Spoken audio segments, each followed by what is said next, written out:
मैं कल खुद नम्बलन में कल संगरवनी में था। वहाँ मैंने खुद भी देखा कि जो लोकल टूरिस्ट वहाँ आ रहे थे, बहुत कोई श्रीनगर से आया था, कोई और किसी जगह से आया था अपनी फैमिली समेत वहाँ घूमने के लिए, नम्बलन देखने के लिए, लेकिन उनको वहाँ एंट्री नहीं थी। तो नतीजा ये निकला, वो रास्ते पर बैठे थे, कहीं कोई खाना खा रहा था, कहीं कोई आराम कर रहा था। ये नम्बलन चूंकि उन्होंने वहाँ नाका पार्टी रखी थी और उनको वहाँ छोड़ते नहीं थे। फिर जब मैंने देखा, मैं वहाँ जो कंसर्न था चौकी अफसर से, उससे भी मिला, और जो कंसर्न डीएसपी साहब है पुलवामा के, उससे भी मैंने बात की कि आपने नम्बलन को क्यों बंद किया। उन्होंने कहा कि नहीं, नम्बलन हमारे लिए बंद नहीं है, वो खुला है। फिर उसको छोड़ा गया और आज से वो नम्बलन अब बंद नहीं रहेगा, नम्बलन खुला है। जो भी आना चाहता है, वहाँ जाना चाहता है, वहाँ वो आ सकता है, वहाँ घूम सकता है, वहाँ कुदरत की खूबसूरती का लुत्फ उठा सकता है। वहाँ अब नम्बलन खुला है, वहाँ कोई रुकावट नहीं होगी। तो उसके एक सुना है मैंने कल वहाँ गया, उन्होंने कहा कि खूबसूरत जगह है रंगतार भी वहाँ, उसकी भी देखेंगे, रोड देखेंगे। मैं खुद भी जाऊंगा वहाँ, रोड की क्या हालत है, डेवलपमेंट करेंगे।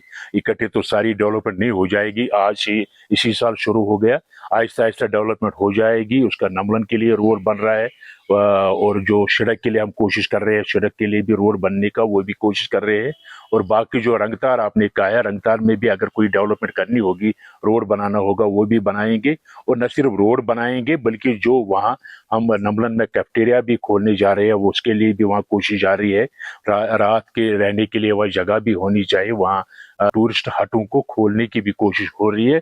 इंशाल्लाह आप देखेंगे, कुछ अरसा, थोड़ा बहुत अरसा लगेगा, लेकिन नम्बलन और संगरवनी एरिया एक टूरिस्ट डेस्टिनेशन के तौर पर उभर कर आएगी, और जरूर आएगी। और दूसरे साल, आप आने वाले साल में आप देखोगे, न सिर्फ ये जो हमारे लोकल टूरिस्ट है, बल्कि जो आने वाले बाहर के रियासतों से भी जो यहाँ सयाह आते हैं, वो भी वहाँ घूमने के लिए आएंगे। मैं कल खुद नम्बलन में कल संगरवनी में था। वहाँ मैंने खुद भी देखा कि जो लोकल टूरिस्ट वहाँ आ रहे थे, बहुत कोई श्रीनगर से आया था, कोई और किसी जगह से आया था अपनी फैमिली समेत वहाँ घूमने के लिए, नम्बलन देखने के लिए, लेकिन उनको वहाँ एंट्री नहीं थी। तो नतीजा ये निकला, वो रास्ते पर बैठे थे, कहीं कोई खाना खा रहा था, कहीं कोई आराम कर रहा था।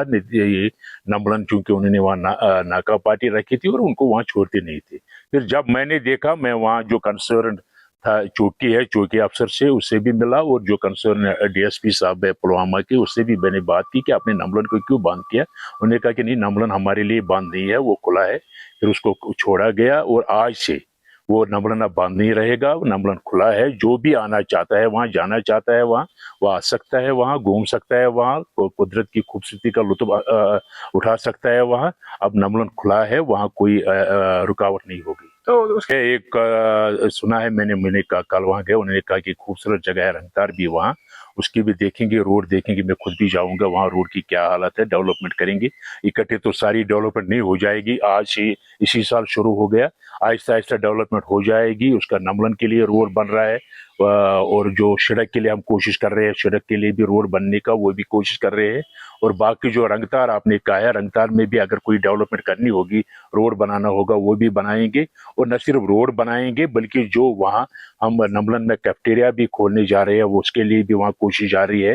रात के रहने के लिए वह जगह भी होनी चाहिए। वहाँ टूरिस्ट हटों को खोलने की भी कोशिश हो रही है। इंशाल्लाह आप देखेंगे, कुछ अरसा, थोड़ा बहुत अरसा लगेगा, लेकिन नम्बलन और संगरवनी एरिया एक टूरिस्ट डेस्टिनेशन के तौर पर उभर कर आएगी, और जरूर आएगी। और दूसरे साल, आप आने वाले साल में आप देखोगे, न सिर्फ ये जो हमारे लोकल टूरिस्ट है, बल्कि जो आने वाले बाहर के रियासतों से भी जो यहाँ सयाह आते हैं, वो भी वहाँ घूमने के लिए आएंगे।